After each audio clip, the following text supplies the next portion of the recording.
Salam, hörmətli həmkarlar. İndi isə biz sizlərlə birlikdə növbəti situasiya məsələlərimizin izahına baxacağıq. Situasiya 19-dur bu. Gəlin görək bizə nə deyir? Deyir ki, həcmi kilitli olan qapalı qabda sabit temperaturda 2A + B əmələ gəldi ki, C reaksiyası baş verir. Deməli, gəlin reaksiyanın təlini yazıb əmsallaşdıraq. 2A gəlinsin B hamısı qaz aqreqat halındadır. Reaksiya zamanı 2 mol C maddəsi əmələ gəlir və deyir 20 saniyə sonra sistemdə kimyəvi tarazlıq yaranmışdır. Ta, yəni reaksiyanın baş verdiyi zaman müddəti 20 saniyə, onu da kənardan qeyd edirik. Həmçinin qabın həcmi kilitr olduğuna görə həcmin kilitr olduğunu mütləq qıraqdan vurğulayırıq ki, yadımızdan çıxmasın. Deyir ki, bu zaman qabdakı qazların ümumi mol miqdarı 20% azalmışdır. Deməli, burada bizə ipucu nədir? Həm A, həm də B maddəsi 5 mol götürülüb. Baxın, A-nın da başlanğıc mol miqdarı 5-dir. B-nin də başlanğıc mol miqdarı 5-dir. Və həm A, həm də B artıq qalmışdır. A-nın artıq qalan mol miqdarı N mol, B-nin artıq qalan mol miqdarı M moldur. Reaksiyanın baş verdiyi 20 saniyə burada göstərilir. Gəlin başlanğıc sərt tarazlıqdan gedək. Deməli, A-nın başlanğıc mol miqdarı 5 mol, B-nin də başlanğıc mol miqdarı 5 moldur. İkisi birlikdə başlanğıcda maddələrin mol miqdarı cəmi 10 mola bərabərdir və deyir ki, deməli, qazların ümumi mol miqdarı 20% azalmışdır. İndi ilkin qaz qarşılığımız 10 moldursa, qazların da ümumi mol miqdarı 20% azalmışdırsa, onun 20%-ni tapsaq 2 mol azalma müşahidə olunur. Yəni, ondan 20% qədər 2 mol azalma müşahidə olunur, sonda 8 mol əlimizdə qaz qalmalıdır.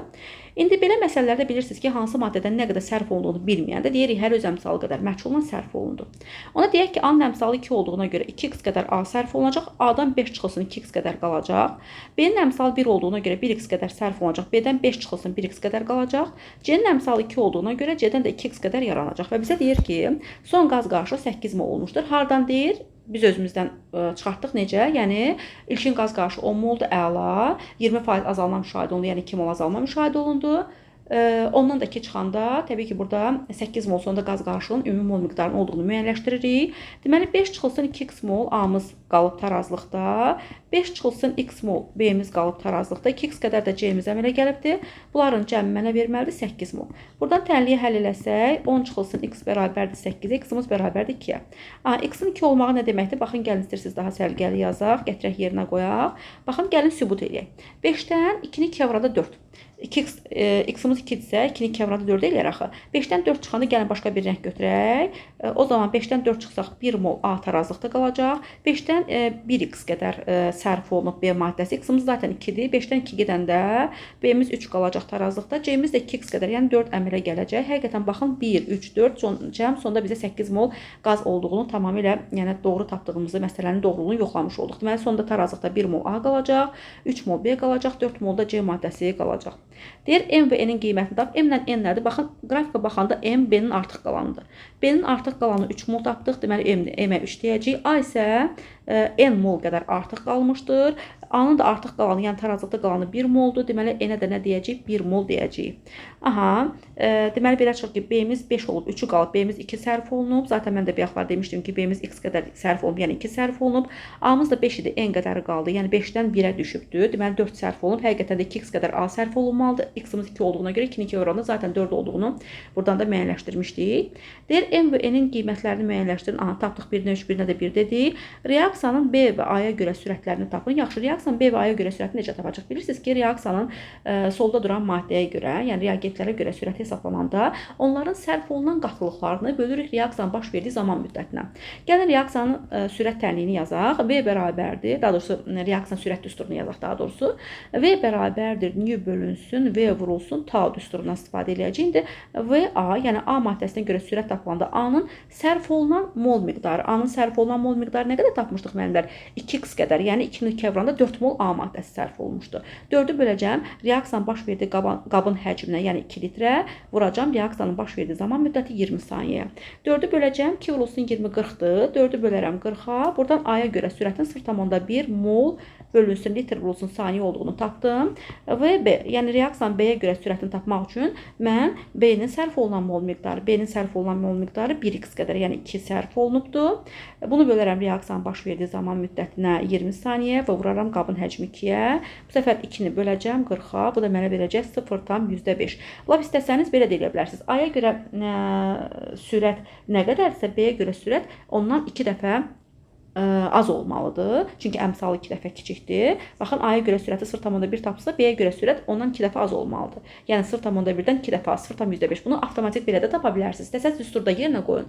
İstəsəz də yenə deyirəm, düşünərsiniz ki, zaten B-nin əmsalı A-nın əmsalından 2 dəfə azdırsa, demək ki, B-yə görə sürət A-ya görə sürətdən 2 dəfə kiçik olmalıdır. Belə də hesablaya bilərdiniz. Deyir ki, əksinə gedən reaksiyanın sürət saatinin düzünə gedən reaksiyanın sürət saatına nisbətini müəyyən edin və tarazlıq anında C maddəsinin qatlığını müəyyən edin. İndi belə deyək də, tarazlıq anında C maddəsinin qatlığını zaten C maddəsinin mol miqdarı 4 moldur. C maddəsinin qatlığını tapanda S bərabərdir nü bölünsün V düsturuna görə 4-ü bölərəm qabın həcmi 2-yə, taparam 2 mol bölünsün litr və əksinə gedən reaksiyanın nə deyir bizə? Əksinə gedən reaksiyanın sürət saatının düzünə gedən reaksiyanın sürət saatinə nisbətini hesabla. İndi buradan məncə ipucumuz nə olacaq? Bilirsiniz ki, KT, yəni tarazlıq saati hesablananda KT bərabərdir K düzünə bölünsün K əksinəyə. Yəni mən tarazlıq saatini tapanda düzünə gedən reaksiyanın sürət saatini əksinə gedən reaksiyanın sürət saatinə bölmüş oluram. Və KT-ni həmçinin başqa yolla da hesablaya bilirik. Hansı yolla? Gəlin başqa bir rəng götürək. Belə bir rəng götürək. Gəlin KT-ni belə də hesablaya bilərik. Bilirsiniz ki, KT bərabərdir. Sağda duran maddənin tarazlıq qatlığı əmsal qüvvətdə nəzərə alınmaqla bölünsün solda duran maddənin tarazlıq qatlığına əmsal qüvvətdə nəzərə alınmaqla. C-nin tarazlıq mol miqdarı 4 mol, qabın həcmi 2 olduğuna görə demək C-nin dolayısıyla qatlığı 2-yə bərabərdir. Zaten mən burada da bayaqlar 2-ni tapmışdım. Bunu əmsal 2 olduğuna görə kvadrata yüksəldirəm. Bölürəm nəyə? A-nın tarazlıq mol miqdarı, bax burada yazmışam 1 moldur. Qabın həcmi də 2 olduğuna görə 1-i 2-yə böləndə eləyəcək 0,5. Əmsal 2 olduğuna görə kvadrata yüksəldəcəm. B-nin də tarazlıq qatlığı 3-ə bərabərdir. Daha doğrusu tarazlıq mol miqdarı 3 mola bərabərdir. Qabın həcmi də 2 olduğuna görə 3-ü 2-yə bölsəm, B üçün tarazlıq qatlığının 1,5 olduğunu tapıram. Yəni yenə deyirəm, baxın, B-nin tarazlıq mol miqdarı 3 moldur. Qabın həcmi də 2 litr olduğuna görə biz axı KT-ni qatlığa görə hesablayırıq. 3-ü bölürük 2-yə, 1,5 B-nin qatlığını tapırıq. İndi KT-ni hesablayanda 4-ü 2-yə bölmüşdüm, yuxarıda 2 tapmışdım. 2-nin kvadratı mənə 4 vermişdi. Birbaşa 4 yazıram. 0,5-in kvadratı mənə verəcək 0,25. Bax, burada 0,5-in kvadratının yerinə 0,25 yazıram. Vururam 1,5-ə. Bu da mənə verər 0,25-i vuraram 1,5-ə. 0,375 verir deyəsən. 4 bölünsün 0,375. Deməli, KT-miz nə oldu? KT bərabər oldu. Əgər düz hesabladıqsa, deməli 0,5-in kvadratı vurulsun 1,5. Deməli 0,25 eləyirdi də. Bunu da 1,5-ə vuranda düz hesablamışam. Deməli KT-miz bərabərdir 4 bölünsün 0,375. İndi bu nədir? KT bərabərdir K düzünə bölünsün K əksinə. İndi mən bunu mənə deyir ki, düzünəni əksinəyə bölmə.